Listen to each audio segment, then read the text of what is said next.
Today, I'm going to take you on an epic adventure. So grab the popcorn, pour a glass of wine, leave your phone to one side, unless you're watching this video on it, and enjoy hearing the humorous tale of how we came to the final design of my audiobook and paperback. So let's start from the very beginning. Obviously, the book's called The 5 Pillars of Effective Public Speaking, and I've been working on these pillars for a long time. And because of that, I've had a design of them for quite a while as well. Here it is. This was the basic design which I started with and was using in all of my workshops and webinars for, the past 2 years. So that's what I had coming into this process. That is where we started.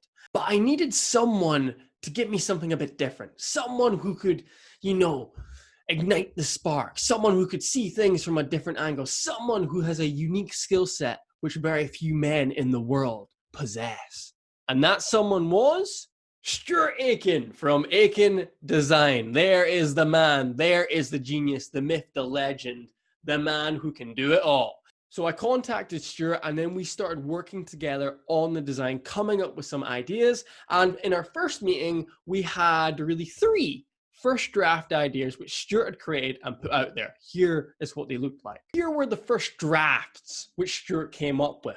Now, the first thing you'll notice is that the title is wrong, Selling the Invisible. Nice one, Stuart. Past that, we were kind of a bit all over the place here. On the left, we've got this sort of ancient look, the prehistoric pillars with the gold background, the sort of mystical book of mysteries sort of look, which was not really what we were going for. In the middle, we had the sort of multicolored pillars, a bit more playful, a bit more basic, I guess. And then on the end, we had a sort of marble design with an emblem of a speaker chiseled in, as you can see there. But we weren't quite sold on any of these. They weren't quite cutting the mustard for us. So we said, right, let's take a step back and focus on the background. Let's nail that one down first. So Stuart went away and started crafting these backgrounds. He spent hours, days, weeks. He went out with food and sleep. That's how committed he was. And this is what he came up with.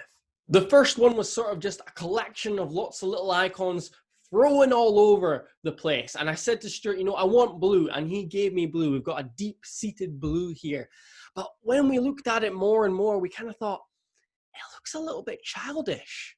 And that's not really what we're looking for here. So the second background he came up was just to zoom right into the first background. Very creative. I liked it a lot. And this sort of created an interesting effect of giving the image a bit more depth. But once again, not quite what we were looking for. And then he came up with this. This was the same marble background as before, but he put a blue tinge on it. And I found that quite striking. It got my attention, and I thought that might just be it. So Stuart once again went away and spent days without food and sleep until he came up with a first draft of everything being put together and came up with this. 3 options for the front cover of the book, but we still had to choose which one would be the best. So we started analyzing them. First, we looked at this one on the left, the one with the numbers, but then we realized, well, people can probably count. So then we looked over to the right and we looked at this bat sort of symbol on my logo and we thought that might be cool. That might just work. But we thought, is it really necessary? And then our attention came to the middle and we looked at this clean, slick design where my logo was just at the top of the pillars with a little bit of light behind it, looking like a gem. And we thought, that's really well balanced. That might just be the front cover.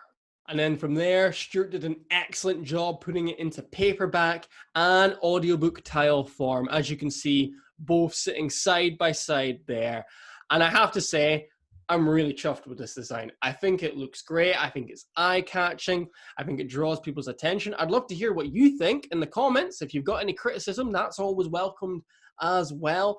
But I really am pleased with Stuart's work. He's put in a lot of time and effort. I've asked him to do a lot of redos. He's went out without food and water and all these sort of things, but we got it done in the end.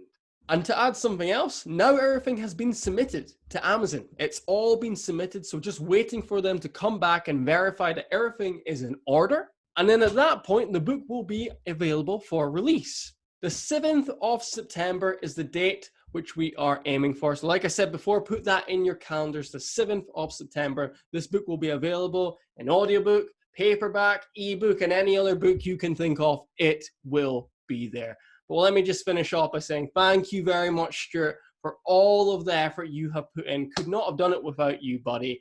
I'm going to be away, actually, next week on holiday, so there won't be an episode 10 next week, but there will be one the following week when I come back and we really start to turn things up as we get closer and closer to the 7th of September, the date the audiobook is launched.